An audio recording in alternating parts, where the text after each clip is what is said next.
जय हिंद। आज जिस चैप्टर की हम बात कर रहे हैं उसका नाम है ब्लड। ब्लड के बारे में हम क्या जानते हैं कि ये एक क्या है, कनेक्टिव टिश्यू है। कनेक्टिव टिश्यू यानी कनेक्शन का काम करता है पूरी बॉडी के अंदर। जैसे आपके दूसरे कनेक्टिव टिश्यू अगर हम बोलें तो वो कौन कौन से होते हैं, वो होते हैं आपका लिम्फ और आपकी बोन्स। ये सभी किस में आती है, कनेक्टिव टिश्यू के अंदर। ठीक है, ऐसे ही ब्लड क्या है आपका कनेक्टिव टिश्यू। और यदि हम इसको फार्मास्यूटिक्स की तरह बोलें तो ये क्या है आपका सोल। ये क्या है आपका सोल, ये जेल नहीं है, ये क्या है आपका सोल है। ठीक है, और क्या है ये नेचुरल बफर। क्या है आपका नेचुरल बफर है, कौन, ब्लड। ठीक है, ब्लड क्या है, सोल है, एक नेचुरल बफर है और एक कनेक्टिव टिश्यू है जिसके अंदर आपका किससे बना हुआ है, ये 7 से 9% यानी 7 to 9% ऑफ बॉडी वेट ये क्या करता है, कवर करता है आपका ब्लड। इसके अंदर क्या क्या होती है, इसके अंदर होती है आपकी ब्लड सेल्स और प्लाज्मा। ठीक है, जिसमें ब्लड सेल्स का कंट्रीब्यूशन कितना होता है, 45% का। कितना, 45% का। जबकि प्लाज्मा का कितना होगा, 55% का कंट्रीब्यूशन होता है। ठीक है, अगर आप बात करें ब्लड की पीएच की तो वो आप क्या बोलेंगे, उससे आप बोलेंगे 7.4। ठीक है, 7.4 होती है आपकी ब्लड की पीएच। ठीक है, या फिर इसमें से अगर आप माइनस कर दें और क्या बोल दें, -0.05 करने से तो क्या बन जाएगा, ये आपका बन जाएगा 7.352, 7.45 क्या होती है आपकी ब्लड की होती है पीएच। वैसे ही इसकी स्पेसिफिक ग्रेविटी क्या होती है, 1.045 से 1.065 क्या होती है स्पेसिफिक ग्रेविटी। और वो कैसे निकालते हैं हम, वाटर की डेंसिटी और ब्लड की डेंसिटी का रेशो क्या बनाता है आपका, स्पेसिफिक ग्रेविटी बनाता है। ठीक है, ऐसे ही आप बोलेंगे फ्रीजिंग पॉइंट, यानी जिस पर ब्लड फ्रीज हो जाता है जिस डिग्री सेंटीग्रेड पे, है ना, तो वो कितना होता है, -0.52 डिग्री सेंटीग्रेड, जिस पे आपका जो ब्लड है वो हो जाता है आपका फ्रीज। ठीक है, बात करें यदि हम वॉल्यूम की तो ब्लड की वॉल्यूम कितनी होती है, एवरेजन 5 लीटर, एवरेजन 5 लीटर, या फिर 4 से 5 लीटर इन फीमेल और 5 से 6 लीटर इन मेल। आप क्या बोलेंगे, वॉल्यूम ऑफ होती है आपकी ब्लड। ठीक है, अब देखो ब्लड के अंदर क्या क्या होता है, ब्लड के अंदर क्या काम करता है, मतलब ब्लड ब्लड काम करता है आपका transport of oxygen and nutrients, यानी ऑक्सीजन को कैरी करता है और जो न्यूट्रिएंट्स है जो एब्जॉर्ब हुए हैं स्टमक के थ्रू या इंटेस्टाइन के थ्रू ब्लड में आते हैं और वेरियस टिश्यूज़ के पास डिस्ट्रीब्यूट होता है। ठीक है, ऐसे ही एक्सक्रीशन जो प्रोडक्ट मतलब जो एक्सक्रीट वेस्ट मटेरियल तैयार किया है सेल ने, वो कहाँ जाएगा आपका, वो ब्लड के थ्रू एक्सक्रीटरी ऑर्गन के अंदर जाएगा, जैसे आपकी किडनी के अंदर जाएगा। ठीक है, और ऑर्गन ऑफ एक्सक्रीशन के पास पहुंचाएगा। और क्या करता है आपका, ये हार्मोन्स को कैरी करता है, जो आपकी एंडोक्राइन ग्लैंड्स हैं जो सीक्रेट करती है हार्मोन्स, उसको डिफरेंट टिश्यूज़ में ब्लड क्या करता है, आपको ट्रांसपोर्ट करता है। और क्या करता है, बॉडी टेम्परेचर का रेगुलेशन और पीएच का मेंटेनेंस, ये किसके काम है, आपके ब्लड के काम है। देखो ब्लड के अंदर होता है आपका ऑस्मोटिक प्रेशर। ठीक है, ऑस्मोटिक प्रेशर होता है और वो किस वजह से होता है, वो आपका होता है एल्ब्यूमिन और ग्लोबुलिन जैसे प्रोटीन्स की वजह से, है ना। अब एल्ब्यूमिन और ग्लोबुलिन क्या है, ये अपन आगे देखेंगे एक बार। ठीक है, अभी तक हमने क्या क्या बात की है, हमने बात की ब्लड की। ब्लड क्या है, connective tissue, 7 to 9% body weight को क्या करता है, कवर करता है, मतलब 9% तक का हिस्सा किसका है, आपके ब्लड का है। जिसके अंदर क्या क्या होता है, ब्लड सेल्स होती है, प्लाज्मा होता है। ब्लड सेल्स 45%, 55% आपका होता है प्लाज्मा। ठीक है, और क्या बात की इसके फंक्शंस की, मेन काम क्या है इसका, ट्रांसपोर्टेशन का, और इसके अलावा टेम्परेचर रेगुलेशन का और मेंटेनेंस ऑफ पीएच का। ठीक है, अब देखो आगे आगे क्या दिया हुआ है इसके अंदर, कॉम्पोजिशन ऑफ ब्लड। ब्लड क्या होता है, इसके अंदर होता है प्लाज्मा जिसके अंदर सस्पेंडेड होंगे सेल्यूलर एलिमेंट्स। ठीक है, यानी प्लाज्मा के अंदर सेल्यूलर एलिमेंट जब सस्पेंडेड होंगे तो उसे आप क्या बोलेंगे, पूरा ब्लड। ठीक है, तो blood contain fluid plasma in which cellular elements are suspended. ठीक है, देखो दूसरी बात यहाँ लिखा हुआ है यहाँ पर कि ब्लड कंसिस्ट ब्लड सेल्स, यानी blood is equal to blood cells plus plasma. यदि आपको प्लाज्मा जानना है तो क्या बोलेंगे आप, कि ब्लड में से ब्लड सेल्स हटा दें अगर, तो क्या बन जाएगा, वो आपका प्लाज्मा बन जाएगा, यानी प्लाज्मा क्या बनेगा, ब्लड माइनस ब्लड सेल्स। ठीक है, तो क्या बोला आपने कि प्लाज्मा के अंदर सस्पेंडेड है आपकी ब्लड सेल्स, है ना, सेल्यूलर एलिमेंट्स, उसे क्या, ये क्या आपकी कंपोजिशन ऑफ ब्लड।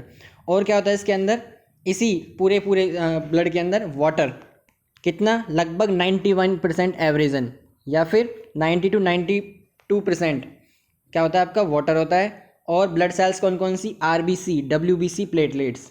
ठीक है, आरबीसी को क्या बोलते हैं आप, एरिथ्रोसाइट्स। ठीक है, एरिथ्रोसाइट्स। डब्ल्यूबीसी को क्या बोलते हैं आप, ल्यूकोसाइट्स। और प्लेटलेट को क्या बोलते हैं आप, थ्रोम्बोसाइट्स। ये क्या होती है आपकी ब्लड सेल्स। प्लाज्मा प्रोटीन कौन कौन से, एल्बुमिन और ग्लोबुलिन। ठीक है, अब देखो जो आपका एल्बुमिन और ग्लोबुलिन है ये जनरेट करवाते हैं आपका ऑस्मोटिक प्रेशर। ठीक है, जिसमें आपका एल्बुमिन कहाँ सिंथेसाइज होगा, लीवर के अंदर, और ग्लोबुलिन है वो भी कहाँ सिंथेसाइज होगा, लीवर में, एक्सेप्ट यानी गामा ग्लोबुलिन। कौन सा, गामा ग्लोबुलिन लीवर के अंदर सिंथेसाइज नहीं होता है, बाकी कहाँ होगा, आपका लीवर में। ठीक है, तो बाय गामा ग्लोबुलिन सिंथेसिस होगा कहाँ, फिर ये होगा आपका लिम्फेटिक सिस्टम के अंदर। ठीक है, यानी लिम्फोसाइट्स के अंदर, क्योंकि इसका काम क्या है, एक तरह से आपका फेगोसाइटिक काम है, यानी माइक्रोब्स को किल वगैरह करने का काम है। ठीक है, लेकिन जो आपका प्रेशर वगैरह जनरेट करना है ब्लड का, वो उसके लिए रेस्पॉन्सिबल ये भी होगा।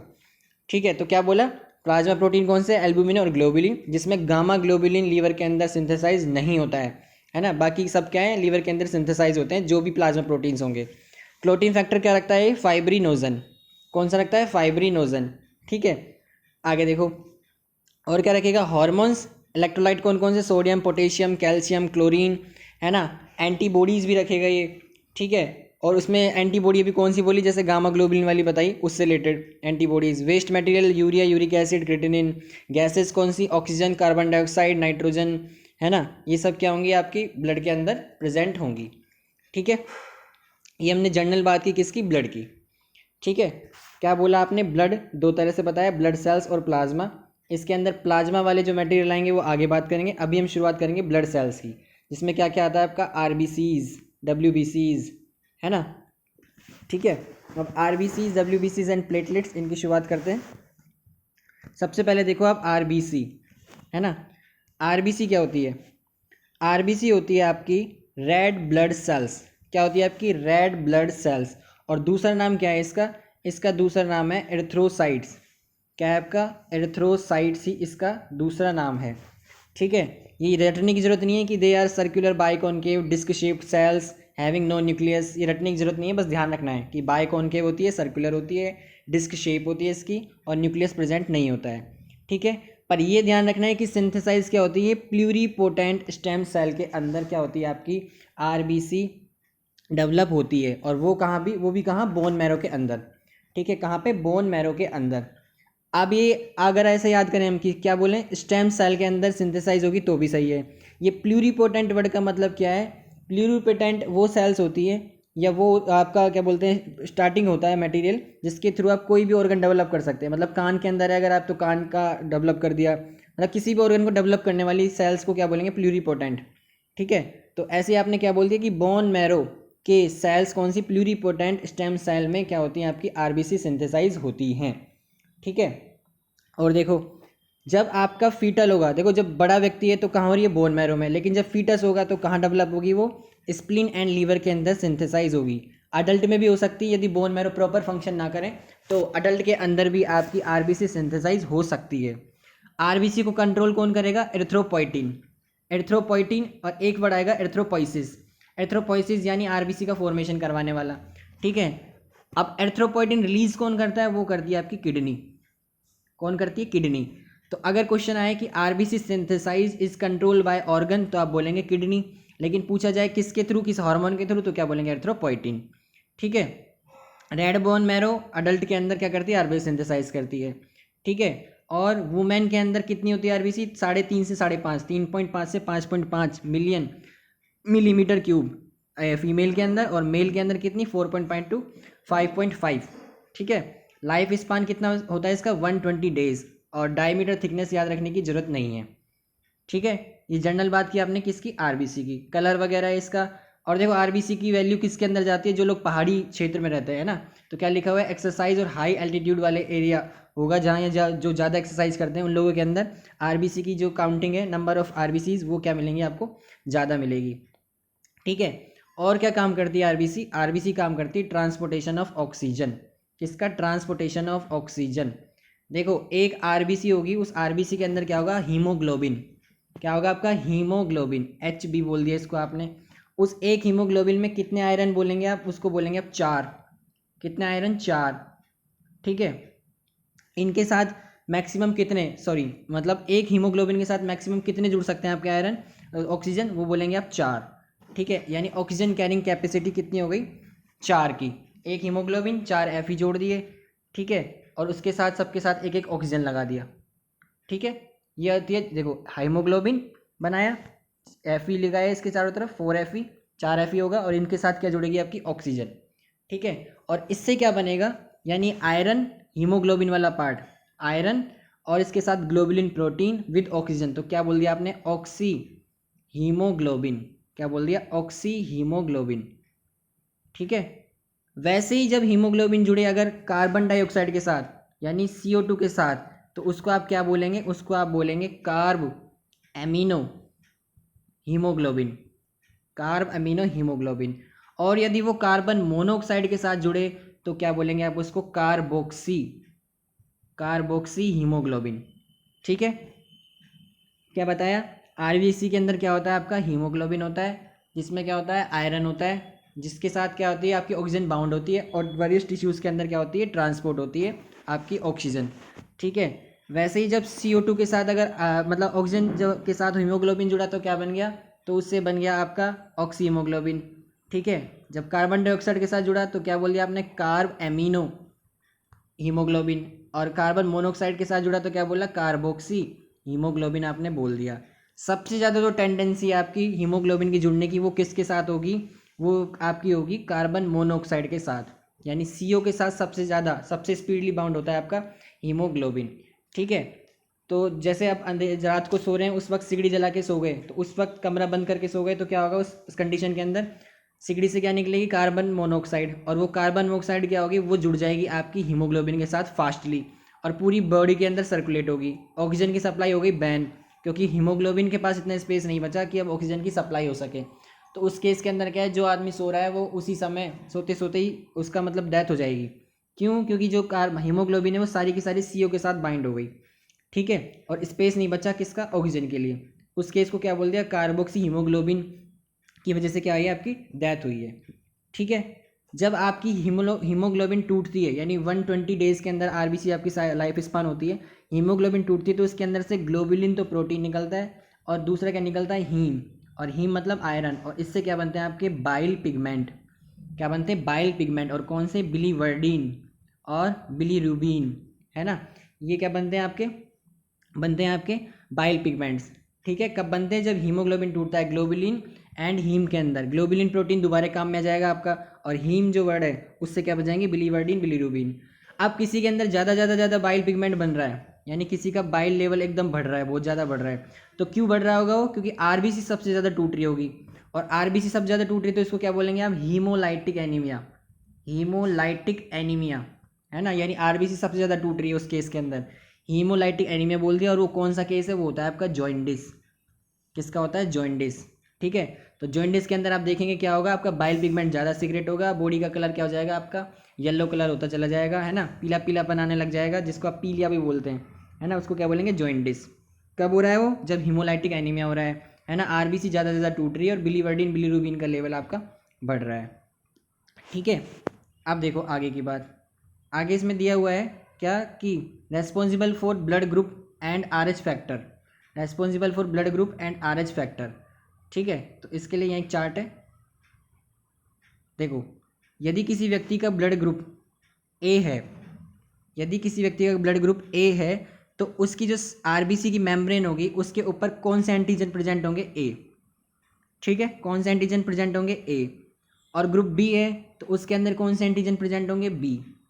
ठीक है, और ग्रुप ए भी है तो कौन से होंगे, ए और बी दोनों तरह के एंटीजन होंगे। और अगर ना ए है ना बी है, किसी तरह का कोई एंटीजन नहीं है, तो क्या बोलेंगे आप उसको, ओ। ठीक है, क्या बोलेंगे आप उसको, ओ। यानी ओ कौन सा ग्रुप हुआ, जिसके अंदर किसी भी तरह का आपका एंटीजन नहीं है। बिल्कुल कॉमन बात बोलिए, ग्रुप ए है किसी का ब्लड ग्रुप, यानी एंटीजन ए है, बी है तो बी, और ए बी है तो यानी दोनों है, और ओ है तो नन, मतलब कुछ भी नहीं है तो आपने क्या बोल दिया, ओ, है ना, यानी ओ किसी तरह का आपका ग्रुप नहीं होता है, किसकी वजह, मतलब ओ हिसाब की आपकी कोई एंटीजन नहीं होता है ना, यानी कोई एंटीजन नहीं है तो आपने बोल दिया ओ। अब बात करो एंटीबॉडीज़ की, जिस व्यक्ति का ब्लड ग्रुप ए होगा उसके अंदर जो एंटीबॉडीज़ होंगी प्लाज्मा के अंदर, है ना, प्लाज्मा के अंदर वो किसकी होंगी, एंटी बी, किसके खिलाफ होंगी, बी के खिलाफ।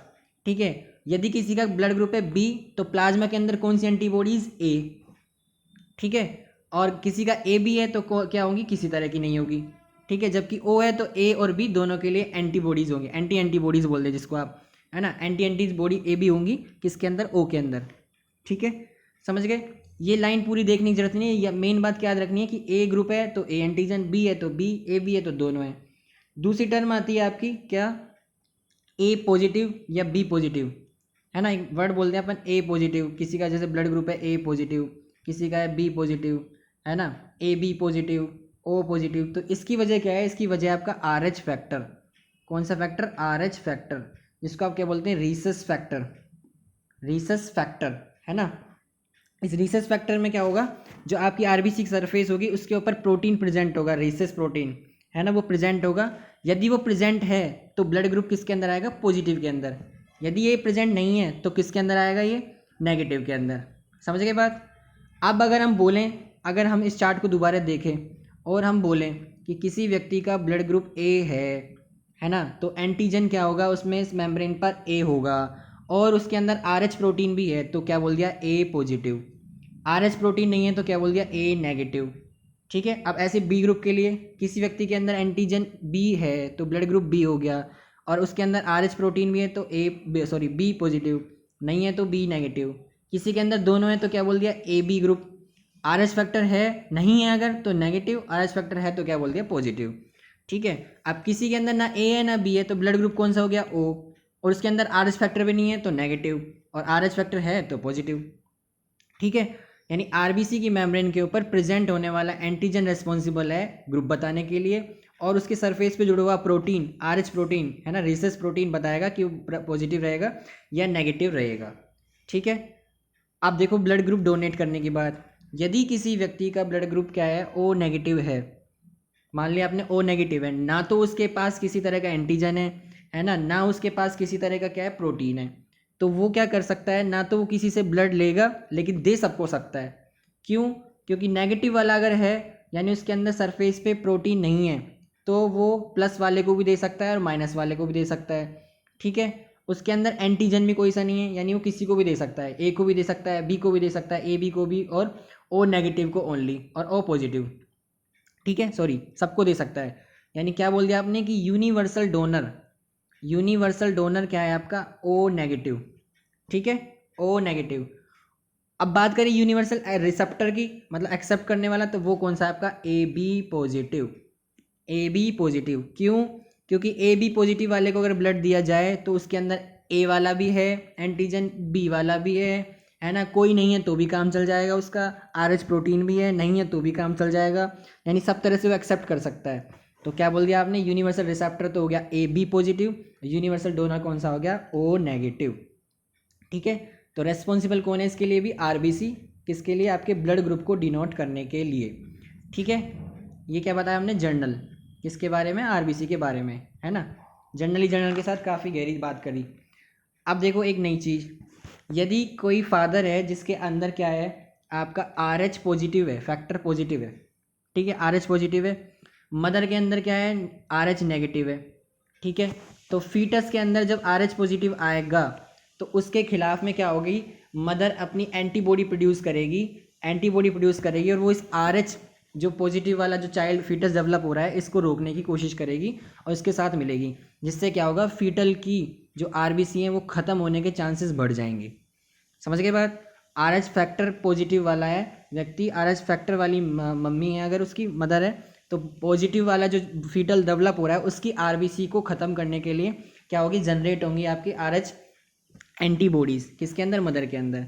इस कॉन्सेप्ट को नॉर्मल लैंग्वेज में क्या बोलते हैं, नाड़ी दोष, क्या बोलते हैं आपको, नाड़ी दोष बोलते हैं, है ना, जबकि है किसकी वजह से, ये आर एच फैक्टर्स की वजह से। ठीक है, और देखो आगे की बात, अब बात करें अपन किसकी, आरबीसी डिसऑर्डर्स की। ठीक है, तो आरबीसी के डिसऑर्डर क्या क्या हो सकते हैं, आपके आरबीसी के डिसऑर्डर होते हैं सबसे पहले एनीमिया। अब एनीमिया कौन सा, जिसमें आपका क्या हो, हीमोग्लोबिन का लेवल कम हो जाए, सिंपल बात है कि हीमोग्लोबिन का लेवल कम हो गया तो क्या बोल दिया आपने, एनीमिया। नॉर्मोसाइटिक है ना, नॉर्मोसाइटिक एनीमिया। नॉर्मोसाइटिक एनीमिया किसको बोला आपने, जब आपको किस वजह से, यानी नॉर्मल है सब कुछ लेकिन चोट वगैरह लग गई, ब्लड लॉस हो गया उसकी वजह से, तो क्या बोलते हैं, नॉर्मोसाइटिक एनीमिया। ठीक है। यदि आयरन की कमी आ गई, अब आयरन रेस्पॉन्सिबल अभी बताया था, ऑक्सी हीमोग्लोबिन बनाता है, रेड कलर जनरेट करता है ब्लड का। यदि आयरन कम हो गया यानी क्रोमा यानी कलर कम हो गया तो क्या बोल दिया, हाइपोक्रोमिक एनीमिया। किसकी वजह से, आयरन की कमी की वजह से। मैग्लोब्लास्टिक यानी बहुत बड़ी हो गई आरबीसी, टूट नहीं रही है। और क्यों नहीं टूट रही है, क्योंकि विटामिन B12 और फोलिक एसिड की कमी आ गई है। तो क्या बोल दिया आपने, आपने इसको बोल दिया मैग्लोब्लास्टिक एनीमिया। साइज बढ़ रहा है उसका आरबीसी का, और लीवर स्प्लीन डिग्रेड कर रहे हैं, लेकिन पूरी तरह क्या बोलते हैं, नई आरबीसी नहीं बन पा रही है, नई हीमोग्लोबिन नहीं तैयार हो पा रहा है, तो क्या बोल दिया आपने, मैग्लोब्लास्टिक एनीमिया। ठीक है। इसके अलावा देखो हाइपोप्लास्टिक या ए प्लास्टिक, ये क्या होता है, बोन मैरो का सप्रेशन हो जाए अगर, तो क्या होगा इससे, हाइपोप्लास्टिक या क्या बोलेंगे आप इसको, ए प्लास्टिक एनीमिया डेवलप होता है। ठीक है। इसके अलावा ये कौन सी है आपकी, क्या बोलते हैं, इस केस के अंदर क्या होता है, जैसे आप दवाई ले रहे हो इम्यूनोसप्रेसेंट ले रहे हो या एंटी कैंसर ड्रग्स ले रहे हो, ये ए प्लास्टिक वर्ड से जुड़ा हुआ है, प्लास्टिक है ना, प्लासिस नियोप्लाज्म, कैंसर जुड़ा हुआ, या एंटी नियोप्लास्टिक दवाई ले रहे हो, एंटी कैंसर ले रहे हो, तो उस केस के अंदर क्या होता है, आपका बोन मैरो सप्रेस होती है, या इम्यूनोसप्रेसेंट लेने तो भी सप्रेस होती है, तो उस केस के अंदर जब एनीमिया आएगा तो उसको क्या बोलेंगे, हाइपोप्लास्टिक या ए प्लास्टिक एनीमिया। ठीक है। अब हीमोलाइटिक एनीमिया क्या होता है, हीमोलाइटिक के अंदर सब कैटेगरीज कौन कौन सी है, सिकल सेल एनीमिया क्या होता है, जिसके अंदर क्या होगा, आपका जो आरबीसी है वो पूरी शेप की यानी सही शेप की तैयार नहीं होती है ना, यानी सेल स्ट्रक्चर सही तरह से तैयार नहीं होती, सिकल सेल तैयार हो जाती है, तो उसको क्या बोलेंगे, सिकल सेल एनीमिया। ठीक है। और इसके अलावा इसको मतलब डिफेक्टिव भी आरबीसी बोल सकते हैं। थैलेसीमिया क्या होता है, थैलेसीमिया के अंदर ग्लोबुलिन है ना, डिफेक्टिव ग्लोबुलिन की वजह से जब एनीमिया होगा तो उसको बोलेंगे थैलेसीमिया। ठीक है। वैसे ही अगर गलत ब्लड ट्रांसफ्यूज कर दें तो क्या होगा, आपका एनीमिया हो जाएगा, उससे भी आपस में लड़ेंगी दो आरबीसी है ना। और यदि क्या बोलते हैं, डिजीज जैसे मलेरिया हो गया, तो मलेरिया के लिए आरबीसी के अंदर डेवलप करेगी अपनी साइकिल, तो उस केस में भी आरबीसी काउंटिंग कम हो जाएगी, तो क्या बोल दिया, डिजीज इंड्यूस मलेरिया है ना, उसके अंदर भी क्या होगी, आपकी एनीमिया।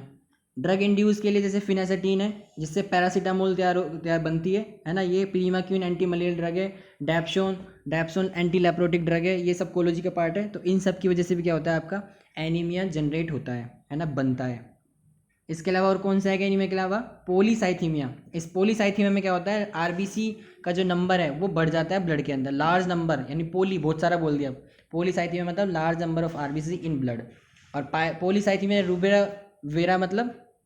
रूबेवेरा का मतलब होता है जिसके अंदर आपका लेवल ऑफ हीमोग्लोबिन और हीमेटोक्रेटिक बढ़ जाए। अब ये हीमेटोक्रेटिक मतलब, जैसे आप बनाएं एक वेसल जिसके अंदर आप बड़े फिल करें आप ब्लड, टोटल वॉल्यूम बटे जितनी आरबीसी की आ रही है, मतलब यहाँ तक अगर आरबीसी आपकी आ रही है ना, और यहाँ तक पूरा आपका पूरा का पूरा फ्लूइड है, तो क्या बोलें आपने, RBC divided by total volume जितनी भी है ना, वो क्या बोलेंगे आप उसको, हीमेटोक्रेटिक है ना। ये लगभग 40% होती है आपकी नॉर्मली। ठीक है। उससे ऊपर बढ़ जाए तो क्या बोलेंगे, पोलीसाइथीमिया रूबेरावेरा। ठीक है, यानी हीमोग्लोबिन और आरबीसी की मात्रा बढ़ गई। ठीक है। ये हमने बात की आज आरबीसी की और जनरल अबाउट ब्लड। क्या क्या देखा था आज हमने देखा था ब्लड के बारे में क्या बताया कि ये क्या है, सोल है, नेचुरल बफर है, कनेक्टिव टिश्यू है ना, ब्लड सेल्स होती है, इसके अंदर प्लाज्मा होता है। पीएच कितनी होती है इसकी, पीएच होती है 7.4 या 7.35 से 7.45 तक। ग्रेविटी कितनी, 1.045 1.065। फ्रीजिंग पॉइंट -0.52 है ना, माइनस में ये। ठीक है। इसके अलावा क्या बोला आपने, ब्लड वॉल्यूम एवरेजन 5 लीटर होती है। ठीक है। और क्या बताया हमने, और बताया कि ये क्या करती है, मेंटेनेंस ऑफ पीएच है ना, टेम्परेचर रेगुलेशन ये सब करती है। इसके अंदर क्या क्या होगा, आपका प्लाज्मा होगा जिसके अंदर सस्पेंडेड होंगे सेलुलर एलिमेंट्स। ठीक है। वाटर होगा, ब्लड सेल्स होंगी, प्लाज्मा प्रोटीन होंगे, क्लोटिंग फैक्टर्स, फाइब्रिनोजन वगैरह होंगे। अभी क्लोटिंग फैक्टर अगर आप निकाल दो प्लाज्मा के अंदर से भी तो क्या बन जाएगा, वो सीरम बन जाएगा। ये आगे की बात है ना, तो उसको क्या बोल देते हैं आप, सीरम बोल देते हैं। और हार्मोन्स होंगे एंडोक्राइन ग्लैंड से सीक्रेट होने वाले, इलेक्ट्रोलाइट्स होंगे, एंटीबॉडीज़ होंगी, ये सब होगा इसके अंदर ब्लड के अंदर। इसके अलावा आरबीसी क्या बताई, आरबीसी की शेप बताई, और आरबीसी में हीमोग्लोबिन होता है जो ऑक्सीजन कैरिंग कैपेसिटी रखता है। आरएच फैक्टर होते हैं रेस्पॉन्सिबल फॉर ब्लड ग्रुप्स है ना, A B C वगैरह ये सब रेस्पॉन्सिबल रखता है है ना। फंक्शन क्या क्या बताया ये भी बात हो गई। डिसऑर्डर कौन से बताए, एनीमिया, है ना, hypoplastic anaemia, haemolytic anaemia, polycythaemia rubra vera, ये सब क्या होते हैं आपके आरबीसी के डिसऑर्डर होते हैं। इसके बाद हम आगे जो बात करेंगे वो करेंगे डब्ल्यूबीसी की, है ना। तो कोई कमेंट कर सकते हैं आप, सजेशन भी हो तो उसके लिए भी और डाउट हो उसके लिए भी, है ना। और पूरी वीडियो आपने पूरी देखी उसके लिए बहुत बहुत थैंक यू और जय हिंद। ठीक है, साथ साथ देखते रहिए वीडियोस को।